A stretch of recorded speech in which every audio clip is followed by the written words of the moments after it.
What's up, guys and gals? This is Griever back here, bringing you guys the latest behind-the-bar reviews for Akatsuki no Yona, also known as Yona of the Dawn, Chapter 180. It dropped last night, and by that time I was already halfway to La La Land. So now it's tomorrow. Let's talk about this chapter. Let's talk about this chapter for a moment, because I'm once again not sure I like the direction the characters have gone. I don't really care for the direction of this newer arc. Apparently, the series is well over half over now.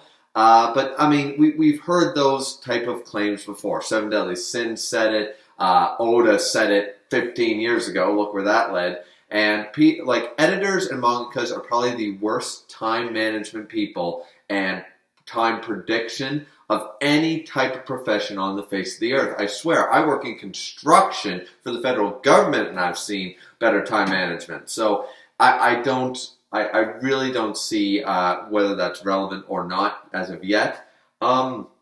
Suffice it to say here, though, this chapter doesn't take us away or anything like that. We are staying with the conversation between Suwon, the Four Dragons, and Kye-sook. It's a bit of a power play move here. Suwon tries to get Kye all fired up, and it works. So the Four Dragons, at the end of this conversation, there's a lot said.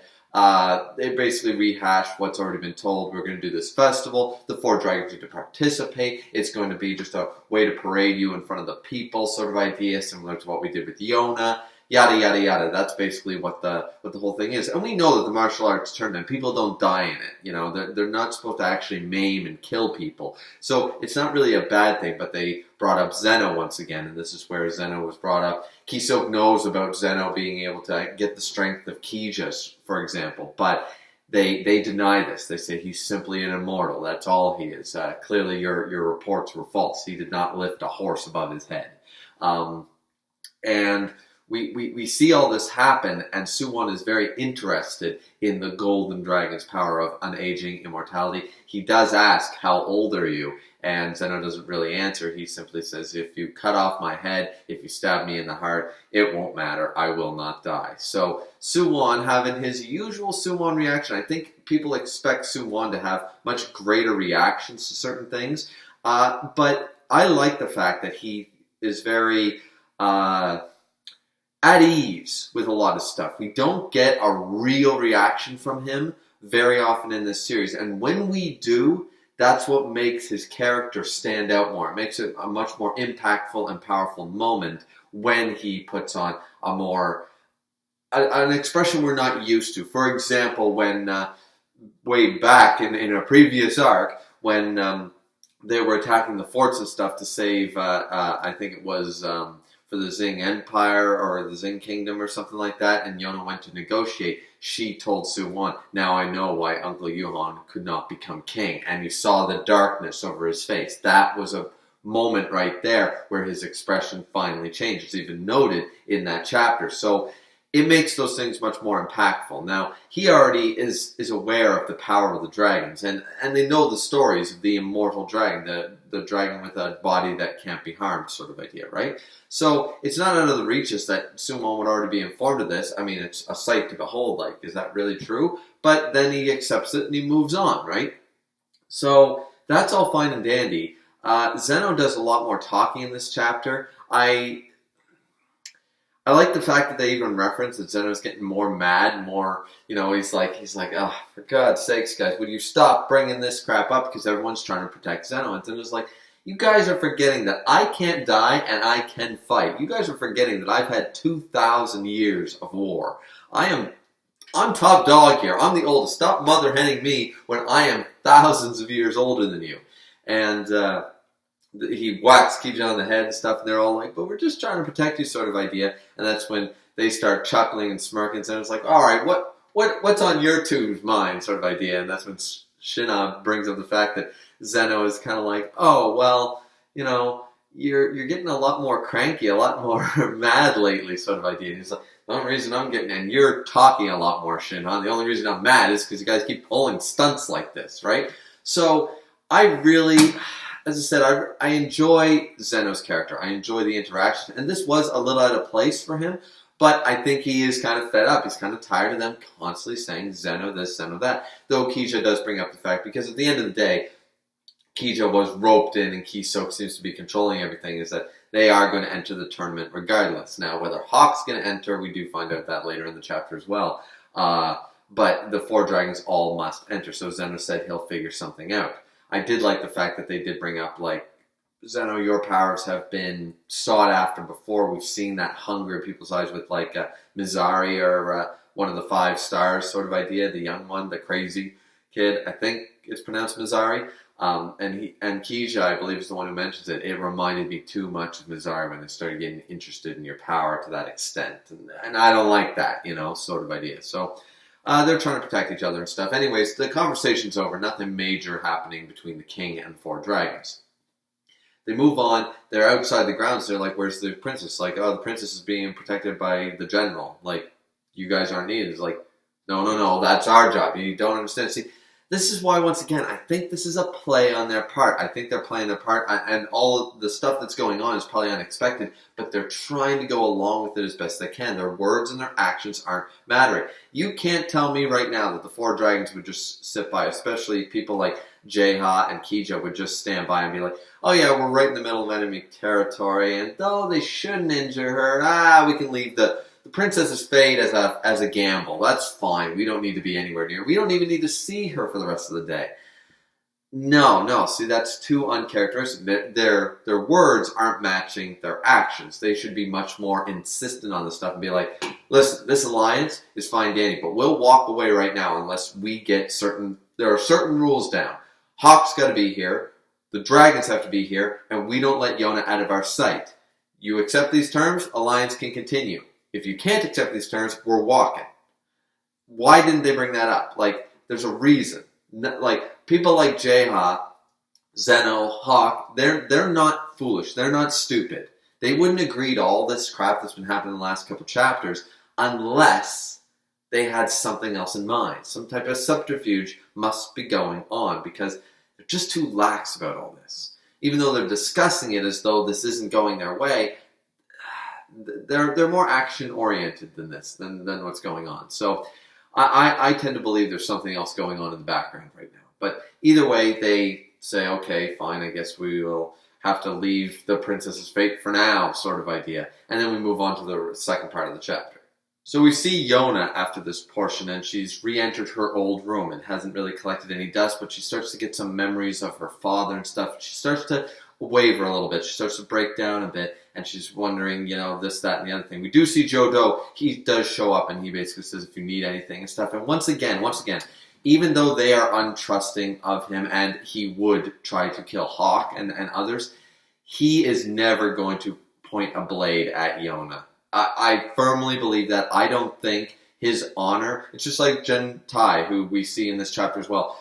There is a certain level of respect. They are not going to point a blade or hold a blade to the throat of the princess. They are still honorable. They probably didn't like what was going on in their kingdom and stuff, and this forced their hand. But Yona, as far as they're concerned, is not. That's a separate issue, So I like to trust him. I really do. I think like these two in particular, go figure. I figure that these two in particular would not. They're not going to do that. Hawk might be a different story and stuff, but Yona should be protected. So I'm going to go on the fact that as far as it goes right now, even without Hawk and the dragons, I don't think he's going to allow anything suspicious to happen, to Princess Yona under his watch. Because remember, that's what the advisor, that's what kye-sook tried to say to him beforehand, tried to goad him about that, saying you should have been the one bodyguarding, but it went to the far distant wind tribe, Sun Hawk and stuff, tried to goad him into that because it was supposed to be his responsibility. I think now that he's actually finally gotten that responsibility, whether he truly desired it or not, he has it now. He's gonna hold on to that idea, that sense of duty, So suffice to say, Minso, we see Minso, he shows up as well. Minso. He shows up, and of course he was the one who was cleaning the room time to time. And he, as Yona realizes, you came here, sort of idea. You you face the memories of my father here and stuff, and you face them all by yourself and stuff. But Jodo let him pass, and he shows up with some food and stuff for the princess. They start talking about basically what's been going on. The martial arts tournament is going to be held. The dragons are going to be participating to parade them in front of the people. Apparently it's scripted that they're supposed to win, sort of idea, to ignite the people. Whether that's going to actually go down, I think some funky shit's going to go down. But apparently it's going to the four corners. Like we see Kija's village, the granny there. We see what's her name? The granny, the pirate ship granny, you young bucks or whatever, from Jeha and stuff like that, from that town. We see her get the letter. We see the Wind Tribe. We see the Fire Tribe. We see every tribe is showing up. This is going to all the corners of the Koka Kingdom. I would actually be surprised if we don't see people from like Zing, from the Zing Kingdom or something, like the princesses show up, like Tao or someone like that. I'd be actually surprised if we don't see them, because this seems to be a big thing. And whereas they're now basically a vassal kingdom, or a vessel kingdom, however that works, of Koka Kingdom, it would be interesting to see if they do show up.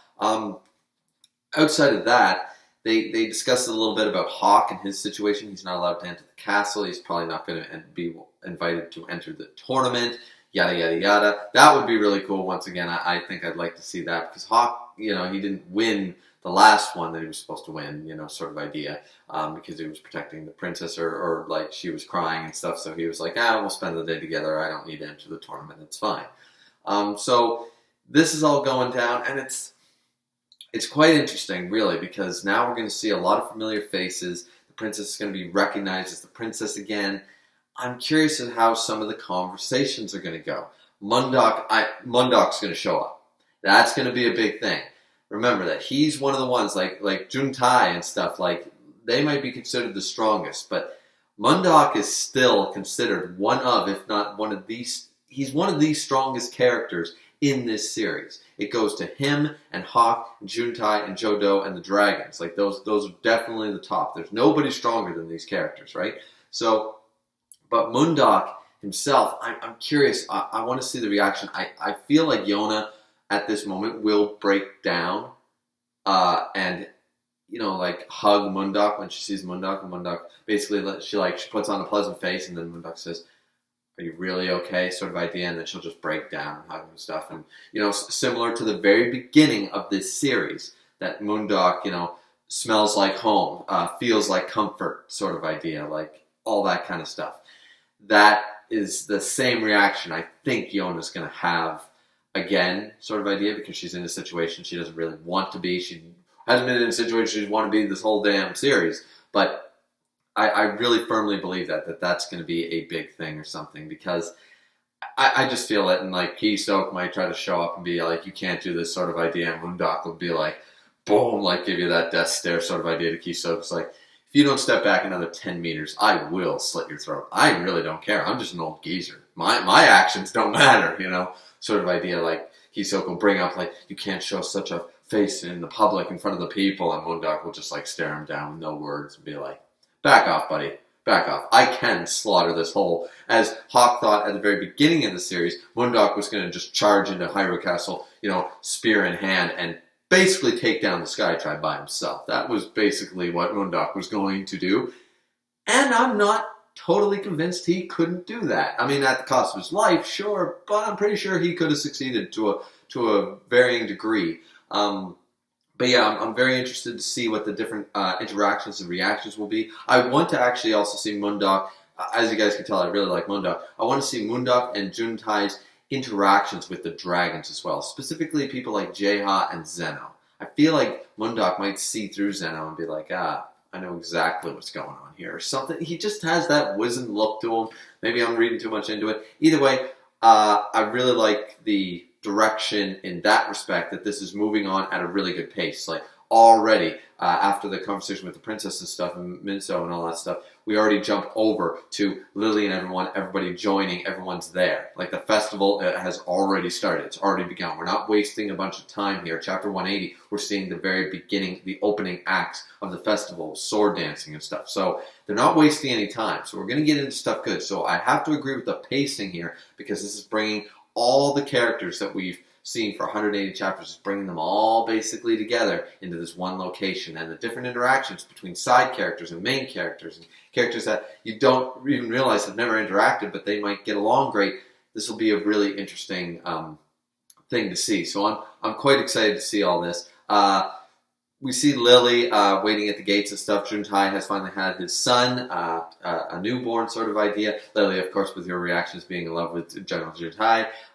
So it's a funny reaction and stuff. But she goes along with them sort of idea. We don't see her father, but she rides with the Earth Tribe General and stuff like that. So they're going into there together and stuff. And then we see this final. We see Hawk for a minute here. We see Hawk being discussed about the martial arts tournament, what's actually happening. He's not allowed to enter and all this stuff. And the final part of the chapter is kind of a back and forth between Hawk's reactions and what happens here with the beginning opening act with Yona and Suwon.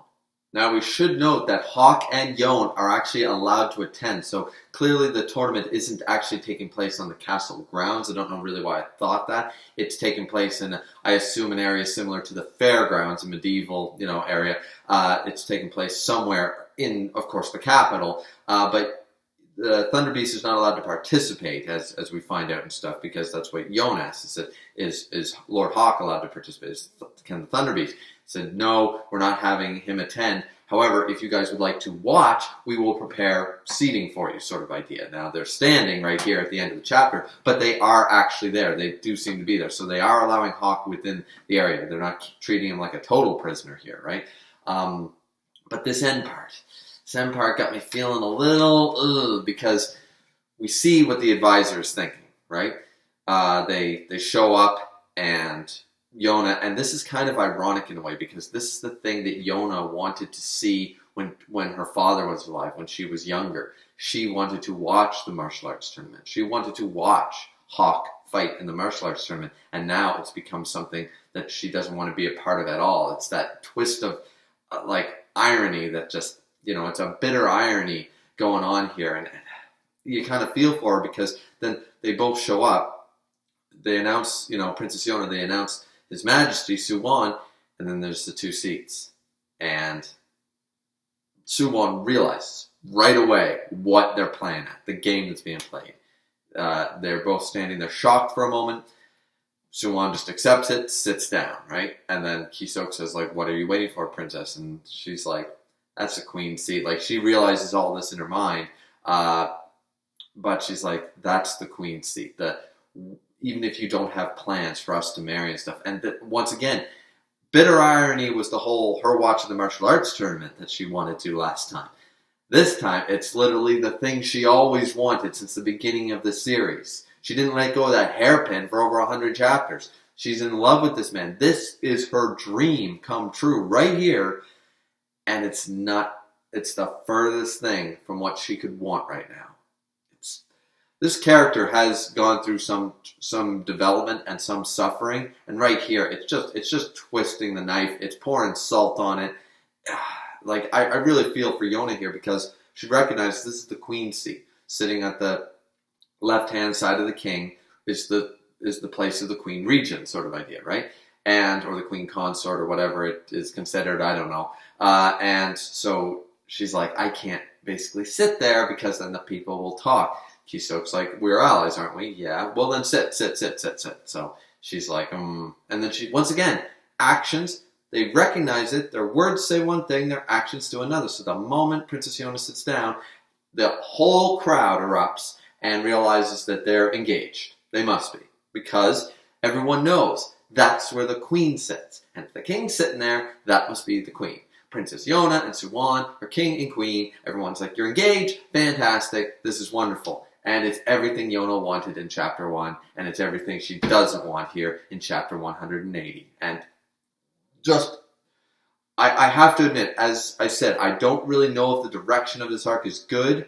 I don't know if I fully agree with all the decisions the characters have made, but this level of storytelling, this callback basically to everything just coming full circle here, to being basically Yona's dream, now in a bitter, corrupted irony, here in Chapter 180, just speaks volumes about the pacing and what we have gone through and what has led up to this moment. We also see Hawk, of course, in the crowd, standing there, Yona being like, no, that can't be right, that's wrong. And Hawk just staring off, going, mm-hmm, mm-hmm. So, very interesting to see what's going to happen here. Chapter 181, I believe we'll start to see some of the matches. We'll see some of the tournament. I expect Suwon and Yona are going to have a conversation, and it's probably not going to really lead anywhere, but it's going to be an interesting one. So, chapter 181, I feel like will be even better than chapter 180. But chapter 180 here, as I said, not so much the first part, but this part with all that, as I've already said about Yona from chapter 1 to now, and everything basically she desired at one stage in her life has now happened, but it happened the wrong way. It happened at a time that it shouldn't have, and it's just not what she wants anymore as a result of A, B, C, D. You know, so I really enjoyed that aspect of this chapter. I think this was really well done. But what did you guys think? Did you guys like the direction? Do you guys like the attitude of the characters? Or like me, do you believe that this is part of some overall plan, some very loose laid plan of we'll enter the enemy's den for now, we'll assess the situation. Once things go too far, here we'll have a signal or a sign that we know we're getting out now, or we're doing this now, something. Maybe there's a reason they need to go to the Hyrule Shrine. Maybe Zeno brought up some information like, we need to get to the Hyrule Shrine to figure out the next stage, right? Maybe that's the reason. Who knows? You know, maybe if Yona, because remember the sword and shield that protect her, which it might not actually be her once again. I still believe it's her, but they could twist that on his head. The fact of the matter is that if the sword and shield have not yet revealed themselves, which I think Hawk is one of them, whether he's the sword or the shield, most likely the shield, it would be very interesting, and maybe Suwon is the sword. Maybe she needs to show up there in the shrine with the 4 dragons present to reveal the sword and the shield in some respect. This is their next stage. Maybe that's what they discussed, the prophecy or something. They need to do something bold to activate, to push the prophecy along sort of idea, and what Yona should do with her life. So I'm very interested. 181 sounds really interesting. 182 sounds even more interesting. Like even though I didn't fully agree with the decision-making that Yona and company have done, it doesn't mean that the story's bad. It doesn't mean these chapters are bad. I'm still fully invested in the story. It's really good. What did you guys think? Let me know down in the comment section down below. As always, like, comment, subscribe, hit that bell notification so you never miss one of my very haphazard scheduled videos. And, well, I don't have a drink because it's too early to be drinking even for this cat. So, that being said, guys, this has been Griever with your Behind the Bar reviews for Yona of the Dawn, chapter 180, and we'll see you guys next time. See ya.